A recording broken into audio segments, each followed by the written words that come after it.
अरबों का क्या कसूर है जावेद चौधरी साहब का कॉलम। F-35 दुनिया का मजबूत और महंगा तरीन फाइटर जेट है। ये 5th जनरेशन और 6 टेक्नोलॉजी से लेस है, यानी से दुनिया का कोई जहाज़, कोई मिसाइल और कोई रडार नहीं पकड़ सकता। इसके पायलट्स भी महफूज रहते हैं। ये हर लिहाज से परफेक्ट है।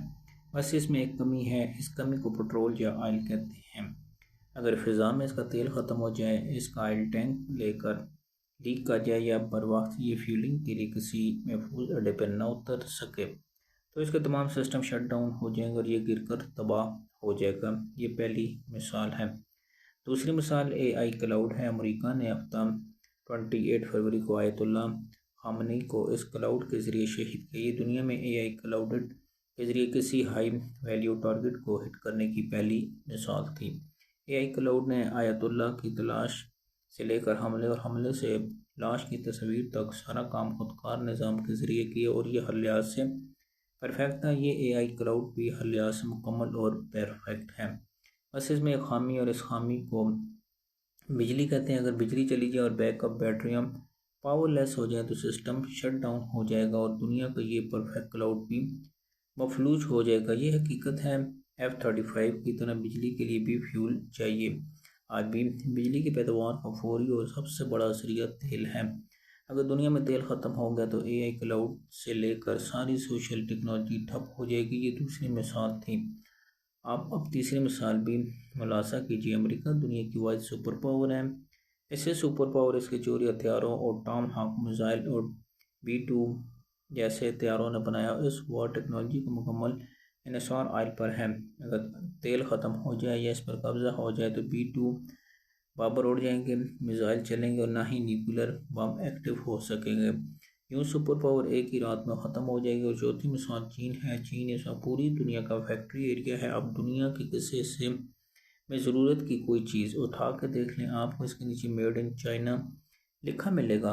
अमेरिका में हर साल 4 जुलाई को नेशनल डे मनाया जाता है। इस दिन पूरे अमेरिका में झंडे लहराए जाते हैं। आप ये जानकर हैरान होंगे कि 4 जुलाई के 90% अमेरिकी झंडों के पुष्प पर मेड इन चाइना का स्टिकर चिपका होता है। चीन की 80% आबादी लातीन है, लेकिन हजाज मुक़द्दस की 90% जैन नमाज़ें और तस्बीहां चीन से बरामद होती हैं। दुबई, पिन सिटी और यरूशलेम की दीवार क्रिया के सामने मिलने वाले मजहबी निशान भी चीन में बनते हैं। दुनिया में सबसे ज़्यादा सोलर पैनल और सबसे ज़्यादा इलेक्ट्रिक गाड़ियाँ भी चीन बनाता है।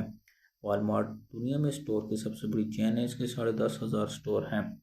हर स्टोर में 1.5 लाख इकसाम की मसूनात हैं। इसके कुल मुलाजमीन की तादाद 21 लाख है। अगर इन सबको फौजी यूनिफॉर्म बना दिया जाए तो ये दुनिया की सबसे बड़ी फौज होगी।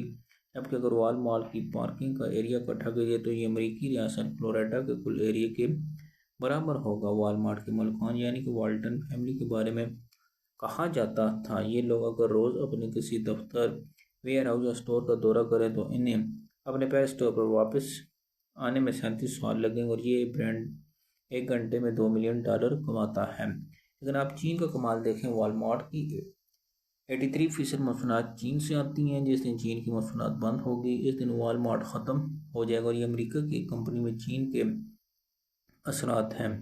जबकि अमेरिका की 90% कंपनियाँ वॉलमार्ट की तरह चीनी शिकंजे में, और चीन इसकी मास प्रोडक्शन के पीछे सिर्फ एक फोर्स का नाम ऑयल है।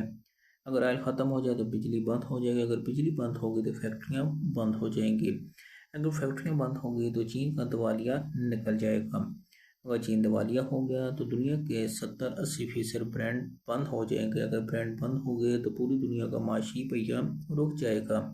लिहाजा हम कह सकते हैं कि ऑयल मॉडर्न लाइफ का खून है। ये ख़त्म हुआ तो मॉडर्न लाइफ या सोशल लाइफ ख़त्म हो जाएगी। चनाची फिर हम कह सकते हैं जिसके पास ऑयल और गैस होगी वही सुपर पावर होगा। सिर्फ इसी के मिसाइल, जहाज़ और बम चलेंगे और सिर्फ इसी की फैक्ट्रियाँ आबाद रहेंगी। दुनिया में इस वक्त तेल के सबसे बड़े ज़खायर वेनेज़ुएला में सबसे, जबकि सऊदी अरब दूसरे नंबर, ईरान तीसरे, कनाडा चौथे और इराक 5वें नंबर पर आता है। गैस के सबसे बड़े ज़खायर रूस के पास हैं। दूसरे नंबर पर ईरान, तीसरे पर कतर, चौथे पर तुर्कमेनिस्तान, 5वें पर अमेरिका, छठे पर चीन और 7वें नंबर पर वेनेज़ुएला आता है। हम अगर रूस, ईरान और कतर के ज़खायर को इकट्ठा कर लें तो ये दुनिया का गैस का 51% ज़ख़ीरा बनेगा। दुनिया में इस वक्त जो तेल निकाला जा रहा है इसमें अमेरिका पहले, सऊदी अरब दूसरे, तीसरे कनाडा चौथे, चीन पाँचवें, इराक छठे, ईरान सातवें, ब्राज़ील आठवें, यूएई नौवें और कुवैत 10वें नंबर पर आता है। हम अगर इन 10 मुल्कों की जोग्राफी देखें तो सऊदी अरब, इराक, यूएई और कुवैत यानी कि 5 मुल्क गल्फ में वाक़ हैं।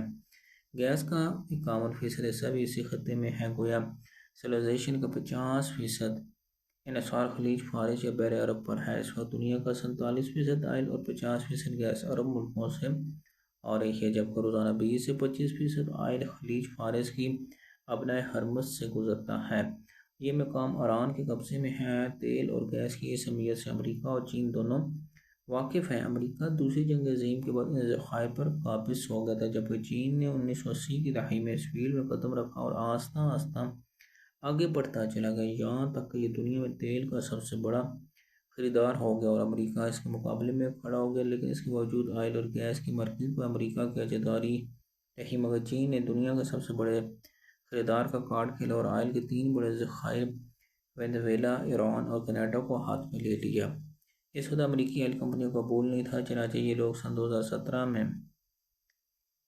पहली बार जो है ना डोनाल्ड ट्रंप को व्हाइट हाउस में लिया। ट्रंप ने पहले दौर में चीन को कंट्रोल करने की कोशिश की, लेकिन ये कामयाब ना हो सका। लिहाजा आयल कंपनियां दूसरी बार ले आई और इसने आती दुनिया के कड़ाके निकाल कर रख दिए। अगर आप ट्रंप के पिछले 1 साल का तजिया करें तो ये आपको सिर्फ ऑयल की पावर कंट्रोल करता है। यहाँ तक गजा का बोर्ड ऑफ पीस भी तेल पैदा और ख़रीदने वाले मुल्कों पर मुश्तमिल था। इसका मकसद ऑयल पर कंट्रोल को मज़ीद में महफूज बनाना है। और डोनाल्ड ट्रंप ने 3 जनवरी सन 2026 को पेंसिल्वेनिया पर हमला किया और ये सदर निकोलस इसके एहलिया को उठाकर न्यूयॉर्क ले आया। वेनेजुएला में अमेरिका की हुकूमत बनाई और इसका तेल इन अमेरिकी कंपनियों में बांट दिया जो ट्रंप को इक़्तिदार में लेकर आई थी। इसके बाद ईरान पर हमला कर दिया। ईरान का न्यूक्लियर प्रोग्राम में है बहाना था। असल टारगेट ईरान का तेल और गैस। अगर न्यूक्लियर इशू होता तो ईरान हमले से 2 दिन कबल यूरेनियम को 60 डिग्री से 3.6% तक लाने के लिए तैयार हो गया था। इसके बाद हमले का कोई नहीं बनता, जबकि अमेरिका ने फौरी हमला का, क्योंकि इससे यह ख़तरा पैदा होगा तो ईरान हमारी सारी शर्तें मान लेगा, जिसके बाद हमले का कोई जवाब नहीं रहेगा। लिहाजा असल इशू आयतुल्ला ईरान की हुकूमत और न्यूक्लियर प्रोग्राम नहीं था। असल मसला ईरान का तेल और गैस है। अब हम इस सवाल की तरफ आते हैं। ईरान 4 दिन से मुसलसल Qatar, Iraq, Bahrain, UAE, Saudi Arabia, उर्दन पर हमले कर रहा है। अमेरिकन मुल्कों की हिफाजत क्यों नहीं कर रहे, इसकी वजह भी बहुत दिलचस्प है। अरब मुल्कों की आबादी कम लेकिन वसाइल बेशुमार है।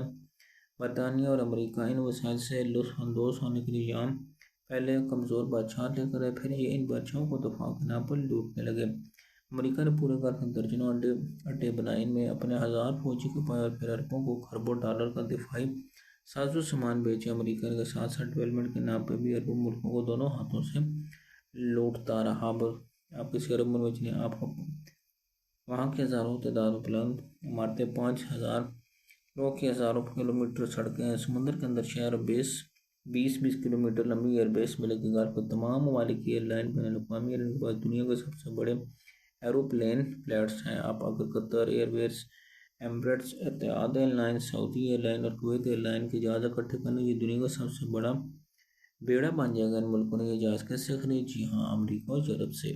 इन एयरलाइन को कौन चला रहा है? जी हाँ, इसराइली कंपनियाँ। चनाचे अमेरिका, यूरोप और इसराइल ने अरबों को डिफेंस के नाम पर लूटा और डेवलपमेंट के नाम पर इनकी जेबें खाली। इसके बाद भी इनके पास रकम बच की तो ये अरबों को सरमायाकारी का लालच देकर रकम समेट कर लेगा। अब यकीन इस वाकिफ होंगे कि अरबों का सारा सरमाया अमेरिका और यूरोप के बैंकों में दफन है। चनाचे ये लोग अरबों का तेल भी ले गए, सरमाया भी। इस जंग के बाद यही होगा कि जंग के बाद अरब मुल्कों की तामीर नौ शुरू होगी। इस्लाम में न्यूक्लियर बैंकर बनाए जाएंगे ताकि अरब खरपति अगली जंग की सूरत पर बना ले। एयरपोर्ट्स भी रिपेयर होंगे, जख्मी जहाज़ों की जगह नए जहाज़ खरीदे जाएंगे, तबाह हाल इमारतों की इंश्योरेंस की भी नए कवानीन बनाए जाएंगे। इसका माली फ़ायदा किसको होगा? अमेरिका, यूरोप और इसराइल की कंपनियों को होगा। चनाचे पर अमेरिका को अरबों की हिफाजत की क्या ज़रूरत? दूसरा, अगर मुस्लिम मुल्क आपस में लड़कर कमज़ोर हो जाते या एक दूसरे को मार कर तबाह, तो इसका भी इसराइल, यूरोप और अमेरिका को फ़ायदा होगा।